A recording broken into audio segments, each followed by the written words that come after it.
বিহারে বেনাচিতির শালবাগানে একটি 4 চাকার গাড়ি সন্দেহভাজনভাবে দাঁড়িয়ে আছে। শনিবার সন্ধ্যায় কালো জামা পরা একজন ব্যক্তি গাড়িটি থামিয়ে বাজারে যাওয়ার কথা বলে চলে যান, কিন্তু এরপর থেকে গাড়িটি এখনো ওখানেই অবস্থান করছে।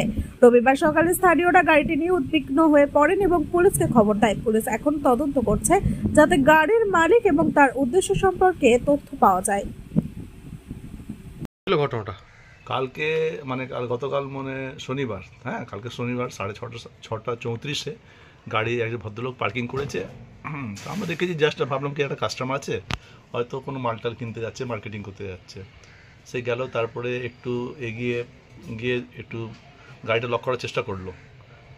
দিয়ে লক করার পরে ও ভদ্রলোককে একজন বললো কি গাড়িটা ওখানে রাখছেন, বলে আমি এখনই চলে আসবো বলে উনি বেরিয়ে গেছেন। রাত 8:30, 10টা 11টা অবধি দেখলাম গাড়ি কেউ নেই। তারপর সকালেও দেখলাম, তারপর সকালে এখন দেখলাম গাড়ি কেউ নিয়ে যায়নি।